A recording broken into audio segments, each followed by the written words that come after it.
திமுகவோட ஆட்சியில இருந்தே ஒரு காவலர் கடுமையா போராடிட்டு இருக்காரு. தன்னுடைய குழந்தைக்கு தவறான சிகிச்சை செஞ்சு அது மூலியமா அந்த குழந்தை காலை இழந்துட்டதாகவும் அவர் எவ்வளவோ முறை தலைமைச் செயலகத்துல வந்து முதலமைச்சரை பாக்குறதுக்காக போராடி இருக்கிறாரு. கடந்த ஆட்சியில அவரை முதலமைச்சரை சந்திக்கிறதுக்கு வாய்ப்பே கொடுக்கல. வெளியிலேயே அவர் எவ்வளவோ போராட்டங்கள், அந்த பாப்பா அந்த குழந்தைய கூட்டிட்டு வந்து அவ்வளவு போராட்டங்கள் பண்ணினாரு. அப்பயும் அவங்க கொடுக்கல. கடைசியா திமுகவோட கொடியவே தலைமைச் செயலகம் வாசல்ல எரிச்சாரு. அப்பயும் அவங்க பார்க்கவும் விரும்பல. இப்ப ஆட்சி மாற்றம் ஏற்பட்டுருச்சு.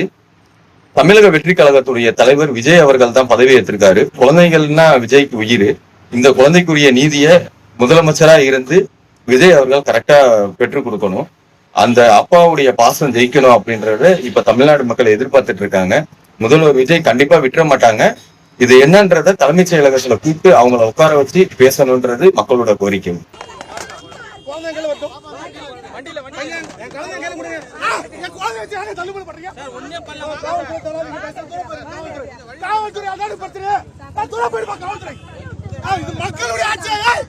மக்களுடைய மக்கள் வண்டியில ஏறி கூட்டு போவோம்.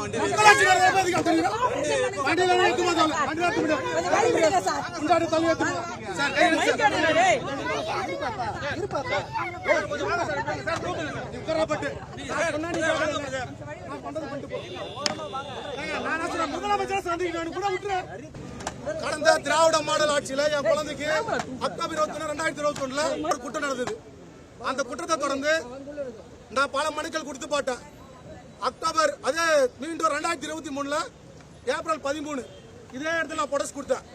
அதே ஏப்ரல் 26, 2023 என் குழந்தைக்கு நேஷனல் சில்ட்ரன்ஸ் தேசிய குழந்தை ஆணையம் வருது மனு கொடுக்கப்படுது.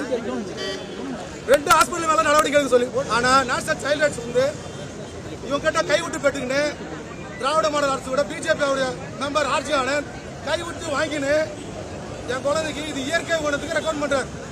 நேச்சுரல் டிசபிலிட்டி பிறவி குறைபாடுன்னு 9 வயசுல குழந்தைங்க பாரு எடுத்திருக்கேன். அதுக்கான ஆதாரம் என் கையில இருக்கு.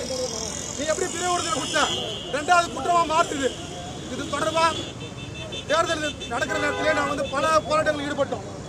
எந்த ஒரு நடவடிக்கை இருக்காம இப்ப இருக்கக்கூடிய காவல்துறை, இப்பொழுது இருக்கக்கூடிய தமிழக வெற்றி கழகத்துடைய முதலமைச்சர் பதவியேறதுக்கு 9ஆம் தேதி வரையும் எனக்கு பல இடையூறு கொடுத்தாங்க. என் வீட்டுல என்ன பல இடையூறுகள் கொடுக்கப்பட்டு எனக்கு சம்பளம் நிறுத்தப்பட்டிருக்கு. 2 நடவடிக்கை எடுக்கப்பட்டிருக்காங்க.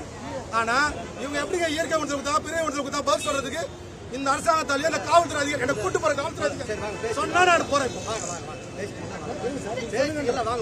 எங்க வரணும்?